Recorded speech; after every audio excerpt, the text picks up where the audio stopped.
Alan Dershowitz, Harvard Law professor and the author of a great book. It is called The Case Against Impeaching Trump.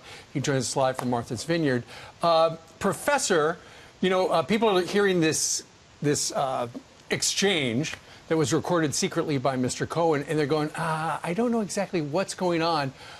You've heard it. Is anything illegal? Have any crimes been committed in what we have heard so far? Not even a close question. There's no crime. This was a conversation between a lawyer and a client that should never have been heard, even if, and the tape is unclear, Trump raised the word cash.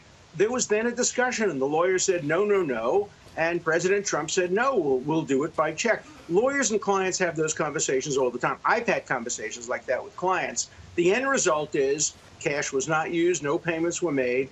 The context of the tape all suggests that the president wanted it to be papered.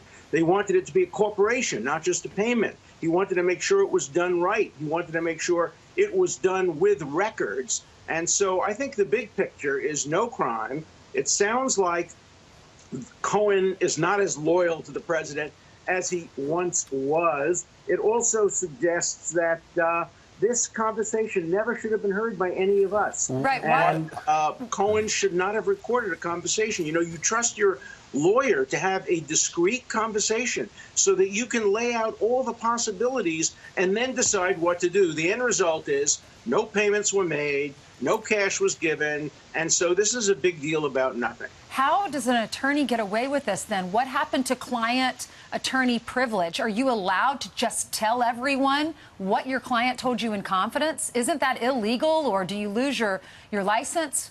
What's the consequence for that? If, in fact, this material was originally leaked by Cohen when it was still privileged, remember, a judicial officer found it to be privileged. It then was leaked. Only after it was leaked did Giuliani waive the privilege as to this in order to protect the privilege as to any other possible conversations.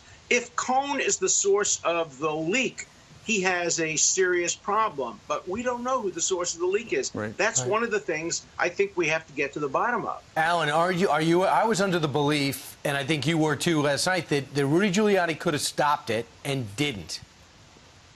Well, he obviously had a tactical decision to go the way he went. That is to waive the privilege and to make a statement as to what's on the tape. He could have taken a different tact. He could have said, he did say, this is outrageous. And he could have sought a hearing to determine who leaked it and to have it suppressed.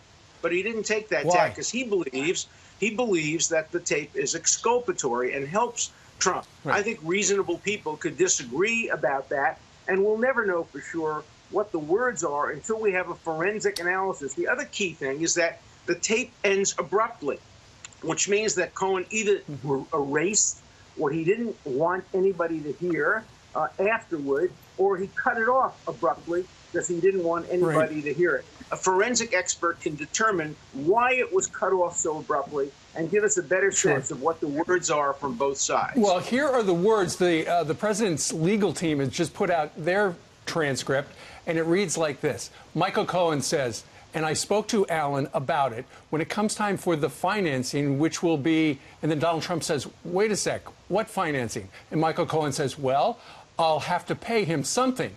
And Donald Trump says, don't pay with cash, ... check. And Michael Cohen talks over the now president, and says, no, no, no, no, no. Well, let me be very clear, first of all. I am not the Alan. It's a different Alan we're talking about. Number two, it remains to be seen. I had a case just like this some years ago where the issue was whether the cop said it's done on wiretaps or it's not on wiretaps. And the Court of Appeals listened to the tape about 20 times, finally ruled in my favor. This is an issue for forensics. But I think whatever was said, the context strongly suggests the president wanted it to be done through a corporate structure. Corporations don't send cash.